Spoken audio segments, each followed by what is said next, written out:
Good day everyone, we are the Group 5 and I am Gisabel Peredo. And I'm Junaline Vargas. I'm Vera Pialara.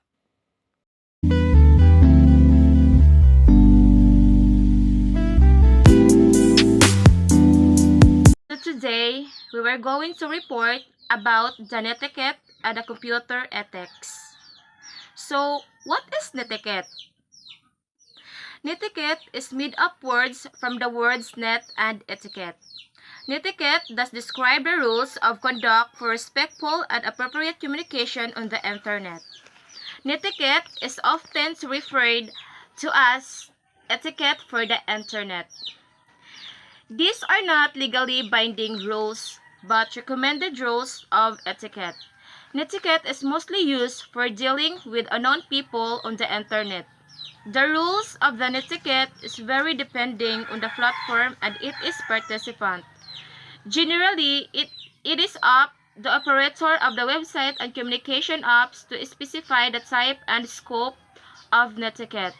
It is also their responsibility to monitor compliance with these basic rules and the penalized violation of them. So, in other words, netiquette is a set of rules for behaving properly online. So, we are the user, so we should follow the rules and know how to use it properly. Don't use it for the bad purpose. Instead, use it for the good purpose. Offensive netizen online. So, rule number 1, remember the human. When communicating electronically, whether through email, instant message, discussion post, text, or some other method, practice the golden rule. Do unto others as you would have others do unto you. Remember, your written words are read by real people, all deserving of respectful communication. Before you press send or submit, ask yourself, would I be okay if this is sent by someone else or someone else has written it? This rule emphasizes the importance of treating others with respect in electronic communication. Before sending a message, it's crucial to consider whether you'd be comfortable receiving the same message from someone else. This practice promotes respectful and considerate interactions online. Rule number 2. Adhere to the same standards of behavior online that you follow in real life. While it can be argued that standards of behavior may be different in the virtual world, they certainly should not be lower. You should do your best to act with the laws and ethical manners of society, whether you inhabit by cyberspace. Would you behave rudely to someone face to face? On most occasions, no. Neither should you behave this way in the virtual world. Rule number 2 underscores the importance of maintaining high ethical standards of cyberspace. Just as you wouldn't be rude to someone in person, the same courtesy should extend to online interactions.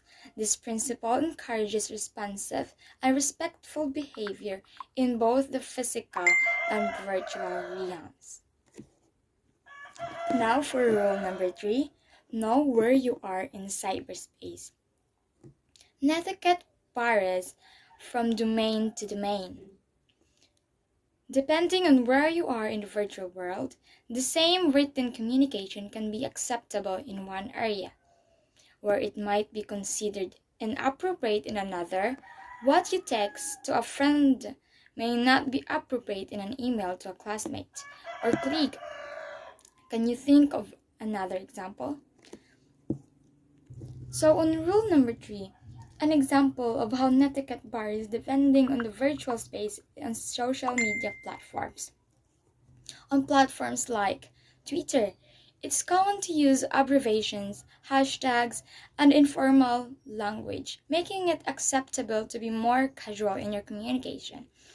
However, on professional networking sites like LinkedIn, a more formal tone and language are expected,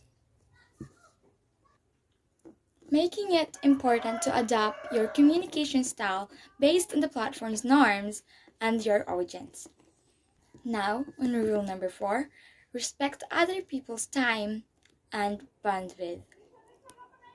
Electronic communication takes the time to read and time in which to respond.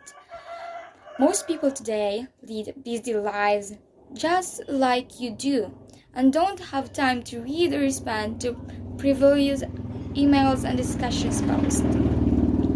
As a virtual world communicator, it is your responsibility to make sure that the time spent reading your words isn't wasted. Make your written communication meaningful and to the point and without extraneous text or superfluous graphics or attachments that may take forever to download. Rule number 4, respect other people's time and bandwidth, emphasizes the importance of being considerate in electronic communication. It means that when sending emails or messages, you should aim to be concise and purposeful in your communication.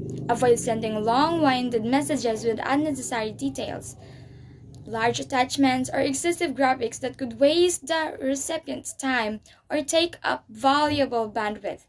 Instead, prioritize clarity and relevance in your messages, ensuring that the recipient can quickly understand and respond to your communication without unnecessary delays or distractions.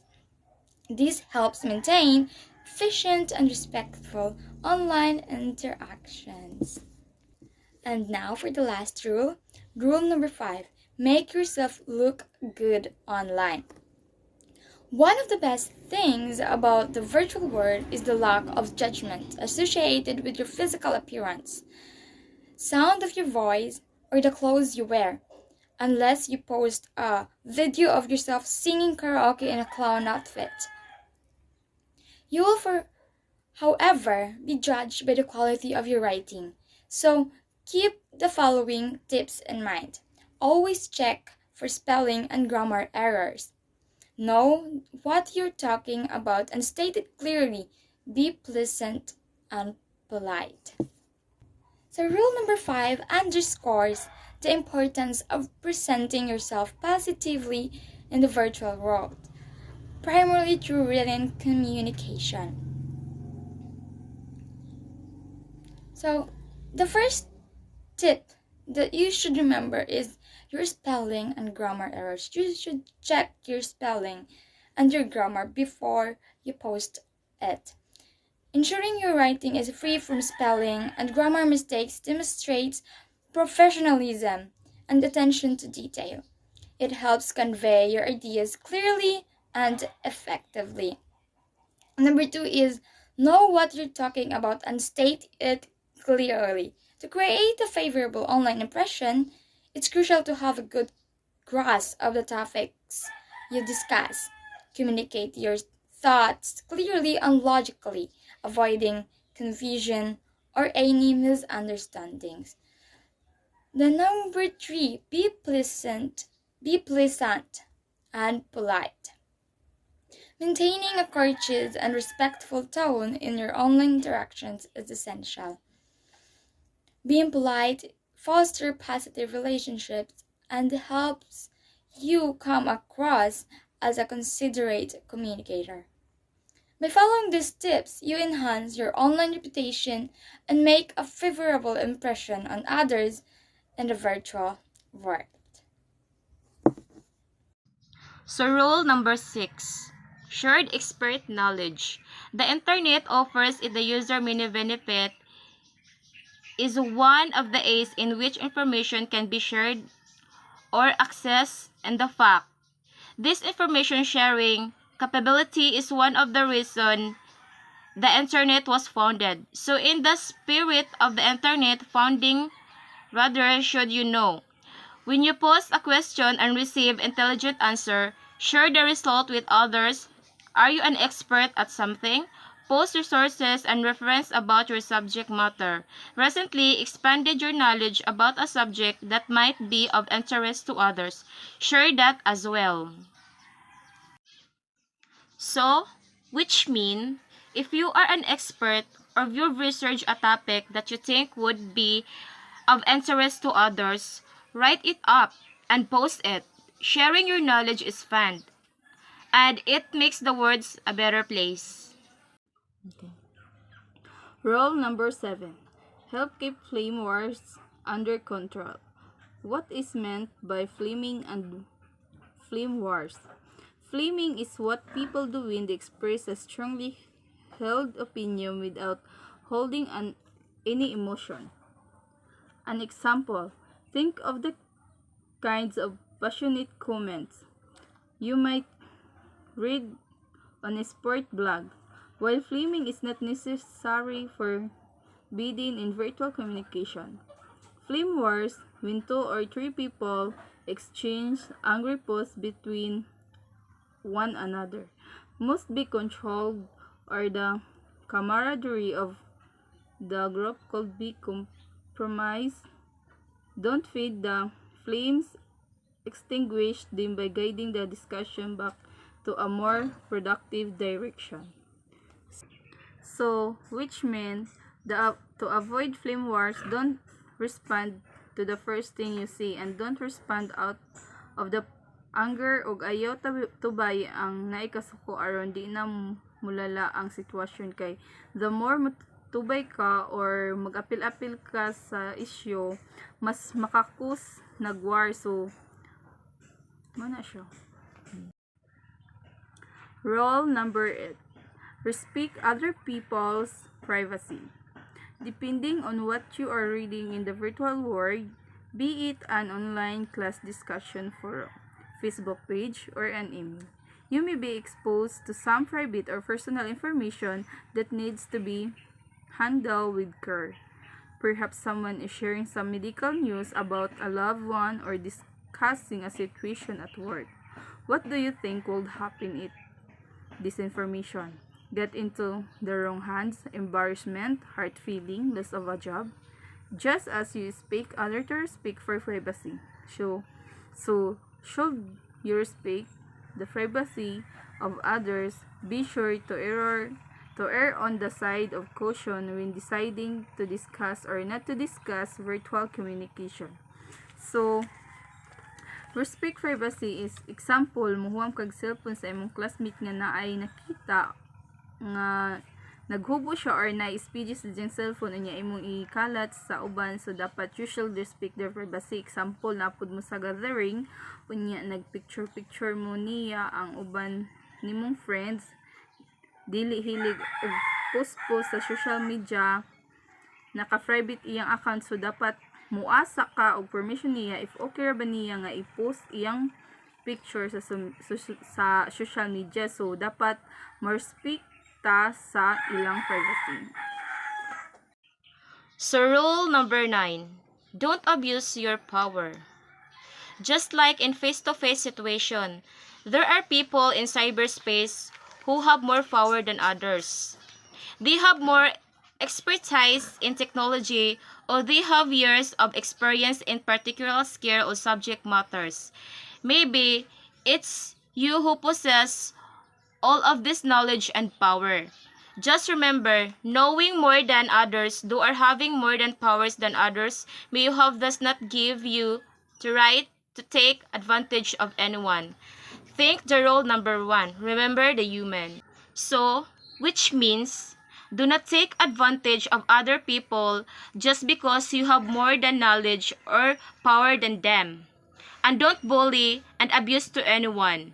And also, treat others as you would be wants them to treat you if the roles were reversed.